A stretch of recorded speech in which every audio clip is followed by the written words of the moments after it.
ನಾವು ಇಲ್ಲಿ ಹಾಕೊಂಡಿರುವಂಥದ್ದು ವರ್ಷದ ಮಣ್ಣು. ವರ್ಷದ ಮಣ್ಣು ವಿಶೇಷವಾಗಿ ಗೆದ್ದಲು ಹುಳುಗಳು ತಮ್ಮ ಒಂದು ಬಾಯಲ್ಲಿ ರಸವನ್ನು ಸೇರಿಸಿ ಮಿಕ್ಸ್ ಮಾಡಿ ಮೇಲೆ ತಿಂತಾರೆ. ಇದು ಕಟ್ಟಿಗೆಲ್ಲ ಹುತ್ತ ಹಿಂದೆನೇ ಇದೆ. ಆ ಹುತ್ತ ಹಂತದ ಹುತ್ತದಲ್ಲಿ ಅದನ್ನು ತಗೊಬಂದು ಅದನ್ನು ಜರುಗಿಸಿ ತಗೊಂಡಿರುವಂಥದ್ದು. ಆ ಮಣ್ಣಿಗೆ ವಿಶೇಷವಾದಂಥ ಒಂದು ಔಷಧಿ ಗುಣ ಇರ್ತದೆ.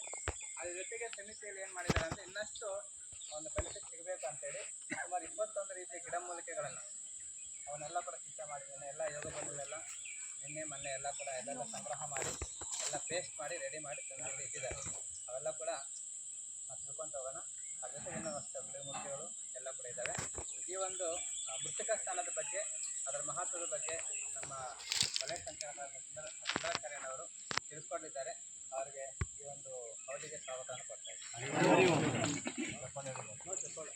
ಎಲ್ಲರೂ ಕೂಡ ಸಾವಧಾನವಾಗಿ ಕೇಳಿಸ್ಕೊಳ್ಳೋಣ. ಪ್ರಕೃತಿಯಲ್ಲಿ ಏನೆಲ್ಲ ಸಿಗುತ್ತೋ ಅದು ಕೂಡ ತುಂಬ ಅದ್ಭುತವಾದ ಗುಣ ಇರ್ತದೆ.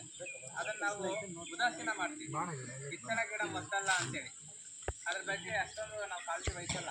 ಆದರೆ ಅದಕ್ಕೆ ಮಹತ್ವ ಜಾಸ್ತಿ ಇರ್ತದೆ. ತುಂಬ ಸರಳವಾಗಿದ್ದರೂ ಕೂಡ ಅದರ ಪರಿಣಾಮ ಚೆನ್ನಾಗಿರುತ್ತೆ. ಯಾವುದೇ ಸೈಡ್ ಎಫೆಕ್ಟ್ ಇರಲ್ಲ.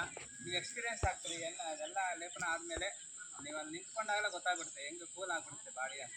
ಸೊ ಚಪ್ಪಲಿಯನ್ನು ಬಿಟ್ಟ ಮೇಲೆ ನೆಲದ ಮೇಲೆ ನಿಂತ್ಕೊಂಡ್ರು ಕೂಡ ಪೂರ್ತಿ ತಣ್ಣಗಿರ್ತದೆ. ಇಷ್ಟು ಬಿಸಿಲಲ್ಲೂ ಕೂಡ ಆ ಎಫೆಕ್ಟ್ ನಮ್ಗೆ ಸಿಗುತ್ತೆ. ಜೊತೆಗೆ ಗಿಡಮೂಲಿಕೆಗಳ ಒಂದು ಪ್ರಭಾವ ಕೂಡ ಸಿಗ್ತದೆ. ಅದನ್ನೆಲ್ಲವೂ ಕೂಡ ಅಬ್ಸರ್ವ್ ಮಾಡಿಕೊಳ್ತವೆ. ನಾವೆಲ್ಲ ಕೂಡ ಗಮನಿಸ್ತಾ ಇರೋಣ. ಈ ಅವಧಿಯಲ್ಲಿ ಸಕ್ರಿಯವಾಗಿ ಭಾಗವಹಿಸಿ ಅದನ್ನು ಅರ್ಥ ಮಾಡ್ಕೊಂಡು ಅಳವಡಿಸ್ಕೋಬೇಕಂತ ನಮಗೂ ಕೂಡ ಸ್ವಾಗತ.